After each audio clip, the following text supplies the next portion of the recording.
Fighting Hunger and Feeding Hope. Guy Adams, President and CEO of Christian Appalachian Project. The focus now is on how we help fight food insecurity, which plagues many across Appalachia, especially in eastern Kentucky, but in many regions across the 13 Appalachian states.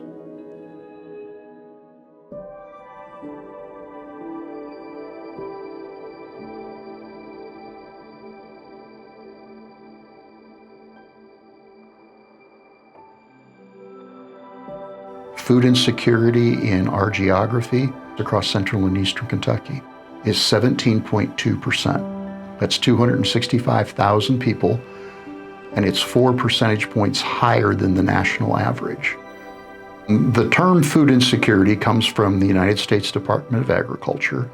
The basic principle is not having the economic resources to be able to put food on the table to thrive day in and day out. Someone who is food insecure becomes hungry when they literally do not have food on the table. Food insecurity is a measure over the course of a year.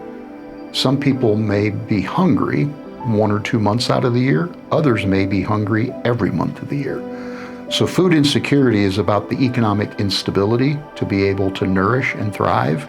Hunger is literally experiencing the pangs of hunger in your stomach and not having enough to eat. Food insecurity leads to health issues, leads to lack of concentration, which affects kids in school or people at work, and it also leads to depression. Access to fully stocked food pantries, community food initiatives, farmers who are out there who are able to donate excess product to food pantries or places that serve free meals. We need more SNAP benefits to meet the rising cost of food prices. There's so many things that can be done within communities that can help combat food insecurity. It's a community effort, and if communities could come together and say, hey, we're in this together, and come up with ways, gardening classes, canning classes, ways to help people be self-sufficient in this area. The condition that someone's in does not define them. Oftentimes it's circumstances that are out of their control that they are faced with and that they are trying to work through. You know, one of the things that is so amazing about Kentucky is the people of Kentucky are resilient, and they will find a way to advance through whatever hardship they face if given the opportunity to do that. So I'll give you an example. The term generational poverty. What is that? And I would argue that generational poverty is not a label that should be placed on a person, but it's a circumstance that that person is in. They choose to remain where they were born and raised because they care about their county. They care about the people that they interact with, and the financial conditions around them have changed. And so how does one think about economic development to react to those changes in economy to help uplift someone who makes the choice to support their community? In my mind, that's not generational poverty. In my mind, that is the strength of the Commonwealth of Kentucky, the resiliency of people, and the desire to make their county, our state, our country, and our world better. So that's one that I have a little bit different perspective on. When I hear a hungry person, to me that's a label. It's a person experiencing hunger. And so those are just a couple of examples of the importance of separating the person from the condition and recognize that, you know, people are trying to advance their livelihoods, advance their journey, to be part of the improvement of our state, of our region, and of our country. And how do we uplift them in a way that is respectful and meaningful? Well, the first thing I want to say is that we are not called to judge, we are called to serve. So keeping that in mind, when anybody that comes into a pantry or utilizes a pantry, it is not something that they're proud of, it's not something that they want, and a lot of them are hesitant to do that. So it's not like we have a lot of people that come in and take advantage of the service. They say that, obesity is an issue in Appalachia, but so is access to nutritional food, affordable nutritional food. They say that people who are drug addicts don't feed their children. Well, does that mean that the drug addicts shouldn't eat and we should not feed their children? We never know when our circumstances are going to change. So the majority of the people that come into the pantries are working families, and they come in because they have a need. They may not have a need next month. They may not have a need next year, but when they're in need, that's why we're there. So to say that, to stereotype people who use food pantries is not fair, because one day I may need it, and I just hope that if I have to go into a food pantry, that the staff working there are as compassionate and caring as our staff are. One gentleman that I met a while back had on a ball cap, military insignia, had on a jacket, different insignia, both were military insignias. And so I asked the gentleman if he was a veteran. His answer was yes, and I thanked him for his service. Because of his willingness to put his life in harm's way to protect our freedoms, we're able to do the work that we do. He immediately thanked me for our service.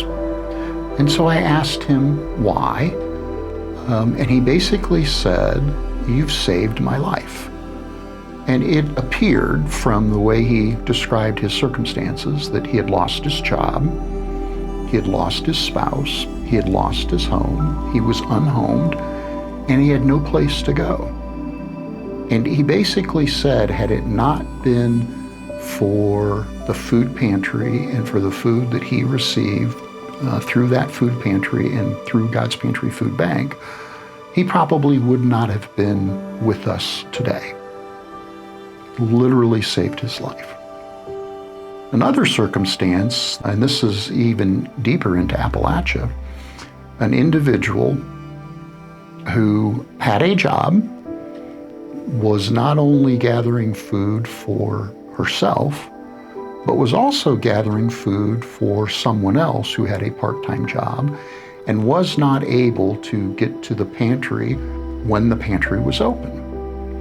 And so they made an arrangement with the pantry to be able to pick up on behalf of the individual who had to work, because she had a part-time job and she did not want to lose her job, but she did not have enough money to be able to get to the pantry herself. So a neighbor went there on her behalf.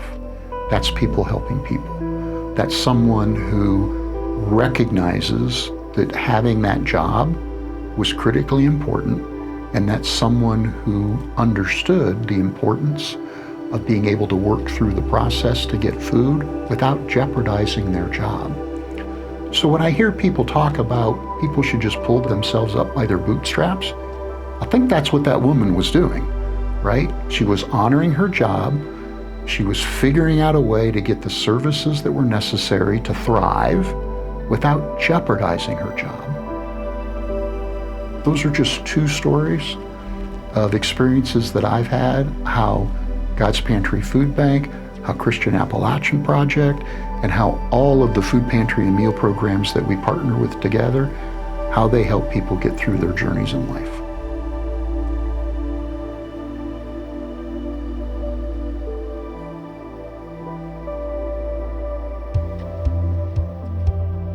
So when you look at northern Alabama, frankly, when you look at the southeast part of the United States, food insecurity rates tend to be higher in the southeast part of the United States compared to the national average. Northern Alabama is at about 16.1%. Central and eastern Kentucky is at about 17.2%.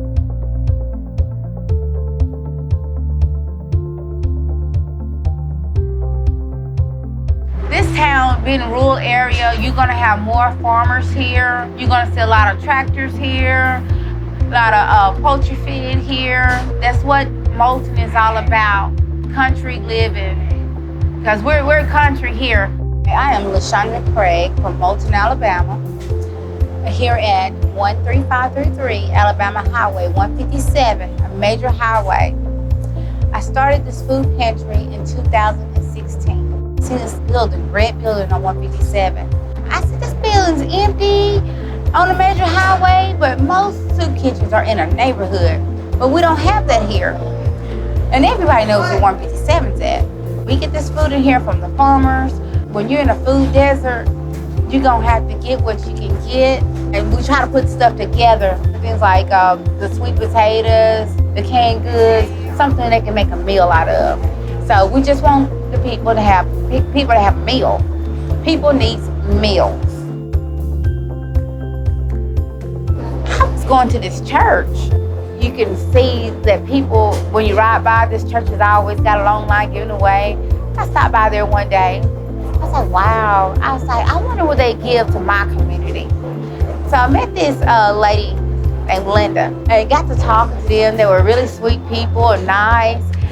They know that in Moulton it's nothing. I feel like I was a standalone soup kitchen and food pantry. So I had to reach out for help. Got Miss Linda and her husband. She said, Chandra, I know someone that can help you.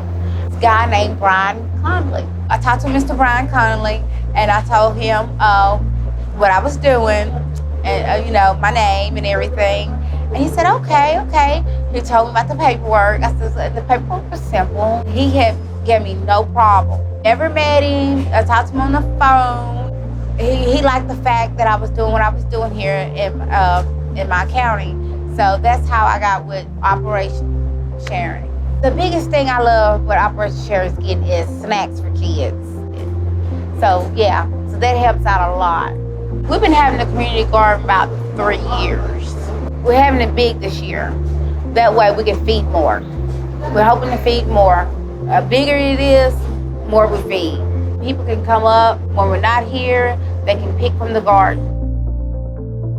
My name is Marcus Eccles, and what I do here at the soup kitchen is I help unload trucks and also take out plates, but the main thing I do is I do the barbecuing, and I help also with the community garden. I help a lot with the community garden. We started working with the Lawrence County Extension Office through Auburn University, and they came out, they built us boxes out here, and they gave us plants and seeds. And the first year, they actually planted it and used some of their networking people to come out here and maintain the garden, and we helped maintain it as well. But this year, we also getting the boxes back up to date, but we planted a huge garden back here, and we plan on giving things out to the community. On the very first boxes with the Extension Office, we had kids out here who also helped us plant and maintain the garden. And like we did with this one, there were some kids that helped us get this garden seeded in, and they'll be back when it's time to harvest. The kids we have come here, they really enjoy coming here. Like I said, they see some of their classmates here, and they get happy about putting a seed in the ground, and then later on seeing it come up, it give them interest in gardening and helping others. This year we planted 2 rows of okra, 2 rows of squash, rows of purple hull peas, and we trying out watermelons, but we planted 52 tomato plants, and we got bell peppers and some other kind of peppers. People like fresh food. It is much better for you. We're not using any chemicals. So as soon as it come out of the ground, we're gonna have people come in here and put it out that day to make sure it's fresh. We're not gonna pick it until people are actually here. The 3 adjoining counties have been known as a food desert. There's 3 counties that's got a large percentage of people who are food insecure. And people look forward to this, just like today we had served over, I think, close to 100, if not over 100 plates. Cars backed up coming. It means a whole lot to people, because not only do we give away food, we also give away medical supplies and other things that families could use. So it really means a lot to the community. And we hear that all the time. Anywhere I go in Moulton, if I'm seen out anywhere, I get a question about the food pantry. When we gonna be back open? When we gonna cook? What do we got? So I think the community is really engage with us, and we can tell by our social media. When we post that we're going to cook or do something like that, we get almost 1,000 people that tune into it. 10 of the 25 most food insecure counties in the United States are in Appalachia, in Kentucky. And almost all of the 25 most food insecure counties in the United States are in the Southeast U.S. You don't end hunger in a warehouse. You do not end hunger by simply gathering food and then distributing food. You end hunger by understanding local needs and by having relationships in neighborhoods and then partnering with folks who are living and interacting with those experiencing hunger where they live. The key difference is that local knowledge and the relationships that are formed locally so that folks can understand what the immediate needs are and how to address those needs in every county, in every neighborhood, in every hometown.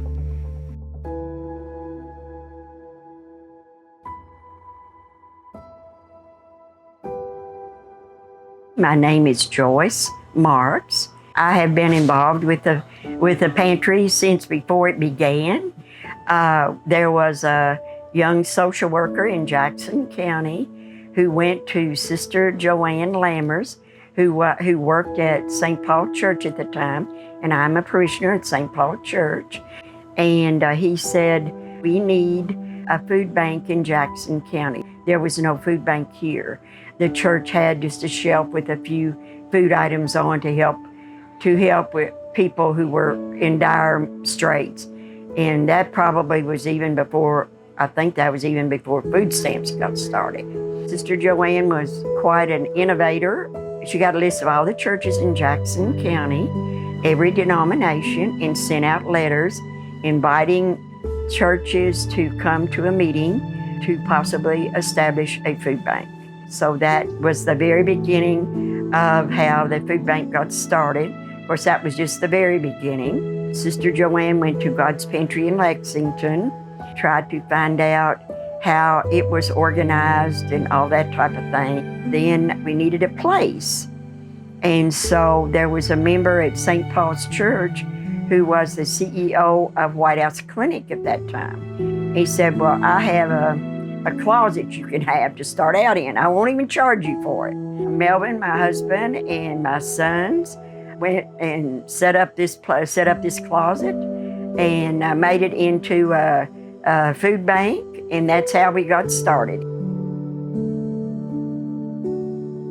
My title is director now. I guess that entails about anything that needs to be done, and I have done it all. Currently, we probably serve from 800 to 1,000 members a month. The food bank is open Monday through Friday from 12 till 2. I mean, we have people who come in here and have actually cried and said, we don't have any food. And I do believe that. It's, of course, people get food stamps, but if they have a family and the rising cost of food, I understand that they could run out of food and that type of thing. We are really able to help people meet emergency hunger needs by being here. We have a lot of grandparents or relatives who are raising family members or even have foster children and who come here and they need food from here. Some of the grandparents, they have some pretty pitiful stories. We've worked with them all through the years.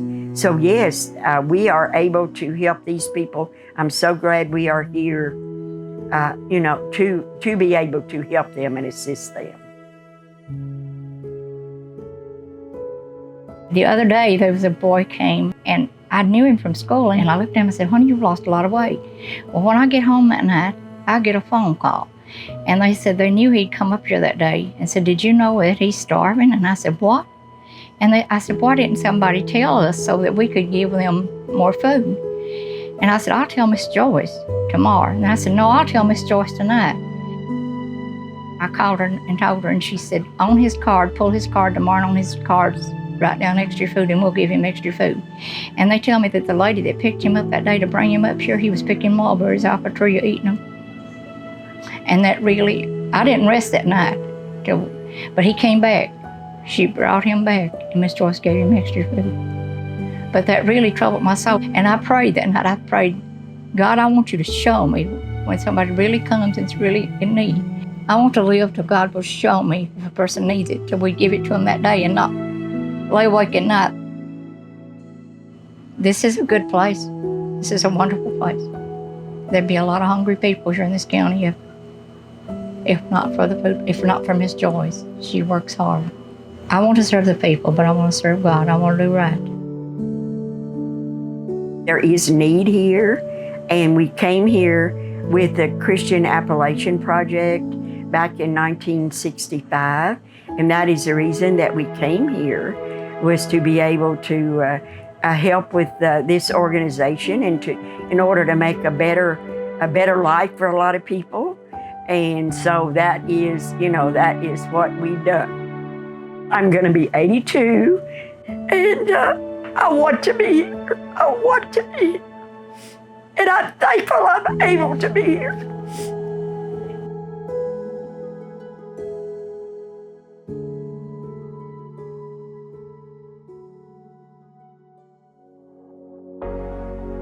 God's Pantry Food Bank dates back to 1955. A woman by the name of Mim Hunt set out to make her life's work to end poverty and hunger in her beloved hometown of Lexington, Kentucky. Today, God's Pantry Food Bank partners with Christian Appalachian Project and more than 520 food pantry and meal programs all across central and eastern Kentucky.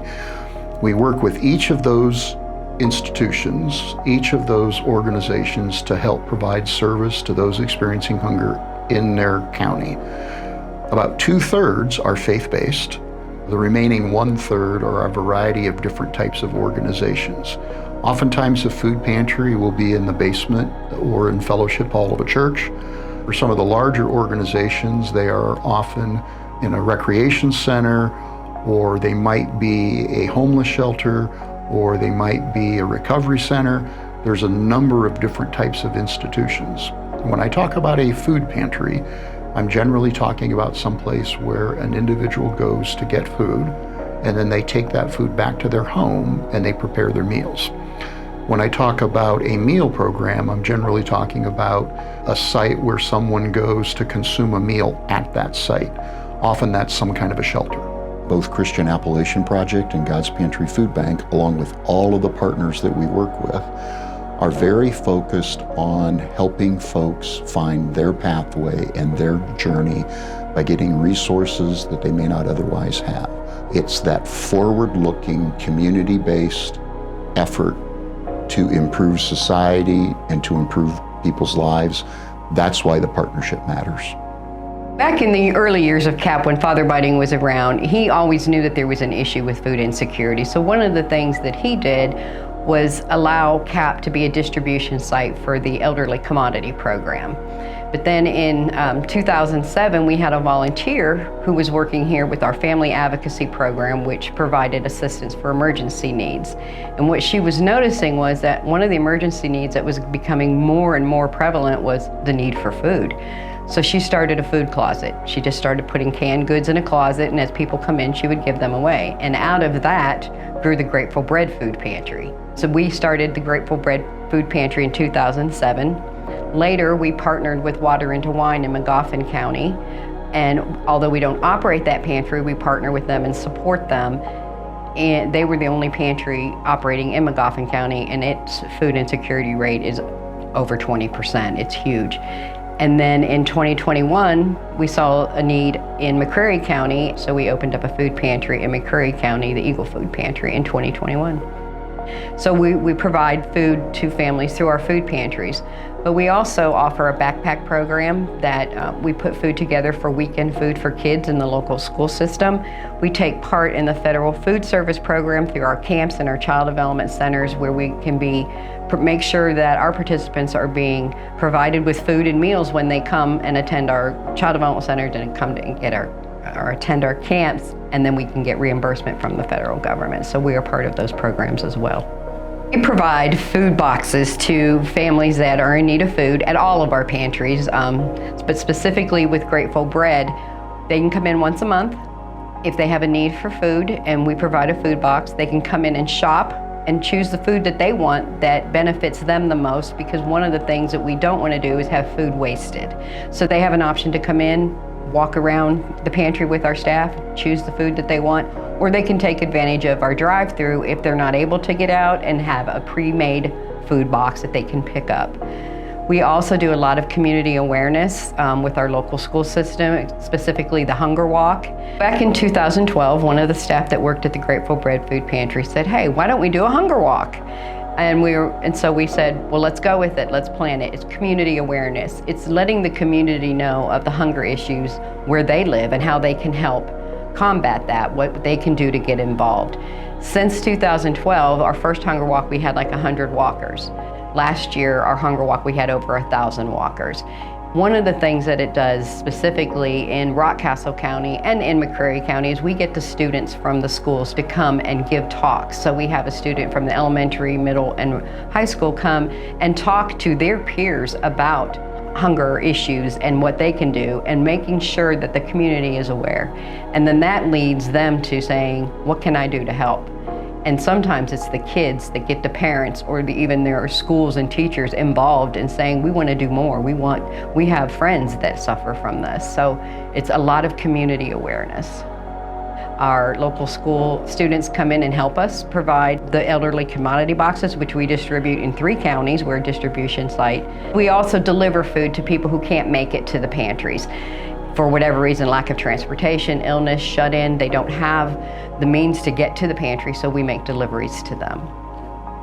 I have a lot of stories, but the one, this was several years ago, but this is the one that always comes to mind when I'm asked to tell a story, is when working in the pantry, just a typical day, and we noticed a young mother with 3 kids standing outside in the parking lot. She had been standing out there for a while, and we thought, well, something's just not right. So one of the staff went out and talked with them, and she was in need of food. Her husband had left her. She had 3 small children. She wasn't working. Her kids were hungry. She was hungry. So making her feel comfortable and welcoming her in and telling her that we all go through things in our life and we all need help. It's okay to ask. We're not here to judge you. She came in. She was excited over the fact that, one, that she was so welcomed, but that she could pick and choose the food that she wanted, because she had 3 kids. Her kids were picky eaters. She didn't want to just take food that was going to be wasted, and that in itself was a blessing. It was like, here she is, she's in need of food, but she's thinking about other people at the same time. But I think what impacted me the most was as we're interacting with them and the 3 kids, and we get a lot of sweets donated. We get donuts, we get cookies and candy. And so staff are offering the kids these, and the kids didn't want that. But what they saw was the fruit. And they wanted apples, and they wanted oranges, and they wanted bananas. And the mom said they haven't had anything like that in a long time.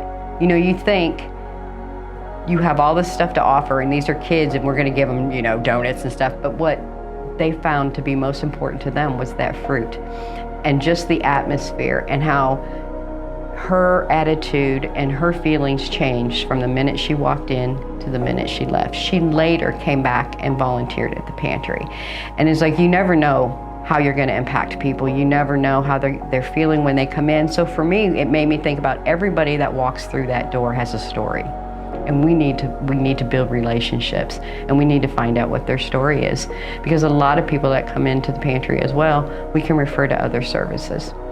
But this lady in particular, even though she had a need, she in turn was thinking of other people, and she came back to serve other people. Hunger's not going to go away. Poverty's not going to go away. It's always been a part of the human condition. You've got 800 families that we're serving. You help one person, you've made a difference in their life. If a young mother comes into the pantry because she's hungry, and you give her food, as we're called to do, when I'm hungry, feed me, when I'm thirsty, give me drink. You've made a difference in that person's life at that moment, and that's what matters. We can't change their life forever, but we can change that one moment that we have to spend with them. We have a lot of students at the high school that come and help us pack our elderly commodity boxes and distribute them, and building those relationships. And we have had the students say, my grandmother gets this. You know, I didn't realize how many elderly people needed help. And they encourage their friends to come. So it's building that bridge, and to sit back and to watch them communicate and then build those relationships, and sharing that with the kids and seeing them walk in the hunger walk, arm in arm, hand in hand, next to each other, and knowing that we have grandparents that are being served by their grandchildren. It's just an amazing thing to watch, and it bridges that gap. It says to them that we do need to think about each other. We do need to listen to each other's stories and understand each other so that we can help each other.